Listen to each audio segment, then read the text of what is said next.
everyone to show up for this. It's just great to have you all here. But I was a nurse for 30 years, and I was a contract nurse for about 8 years, and I drove 300 to 400 miles a week, and I never got lost. And I had a pretty good memory. I used to take care of my home by myself, and about 2.5 years ago, I started to have some problems understanding written and verbal information, and I got lost in familiar places, and my brain felt like a switch light. Sometimes it was on, and sometimes it was off. I went to the primary physician, and within 24 hours did she have me at a neurologist. And with my son Eddie at my side, I went to the neurologist where I was tested and I was diagnosed with dementia. My only question is, what's dementia? And the doctor said, it's just that your brain is getting older than your body. So that was okay, you know, I could deal with that. But as we left, I told my son, this is my 63rd birthday and I've been diagnosed with dementia. I'll never forget that. And he said, remember, the doctor says you're going to forget everything. I went for a psychological test after this test, and then before a second opinion. And there I had a psychologist give me a random memory testing, and I got very upset because I just didn't understand some of the things. So she said, we need to stop right now. Tell me, what's the problem? I said, this test is not letting you know how smart I am. And I said, in fact, it's making me feel really stupid. And she said, not only for the rest of the test, but for the rest of my life, did I have to deal with not allowing stress to get in the way, because that made my memory even worse, and that I was a changed person, that I wasn't the person I was before. But I'd like to tell you that I still haven't turned into Madonna yet, so I must be doing okay.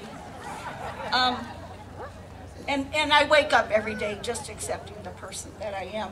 2.5 years ago, I was diagnosed then with Alzheimer's. And I can't do any of the things that I used to do. So I feel like my life is like a race. And because my disease is fatal, I'll never get to the end. So I need people to come forward and run the race when I can't anymore.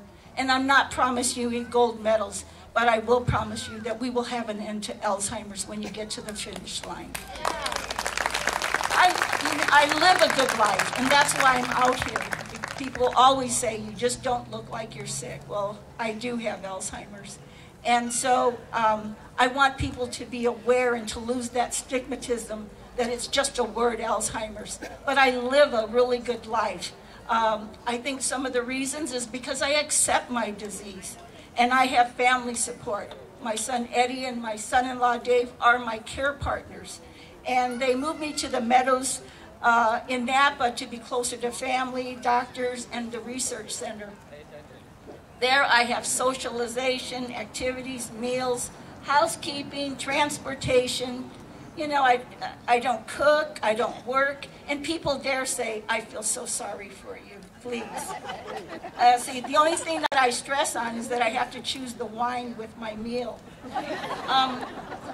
I have a letter from my son that he wrote after a visit, and I'd like to share it with you because it's how I'm the person that has it, but my son is the one that has to deal with my disease. It says, I don't want you to worry or be afraid. Let's enjoy every single day and not think too much about whether you can remember as well as you could in the past. I will watch over you and won't let anything bad happen to you. If the time comes when we need to do more for you, I will make sure you have everything you need to have a great quality of life. I wish I could change things. I wish I could take your illness for you, but I can't. All I can do is to be there for you and to love you.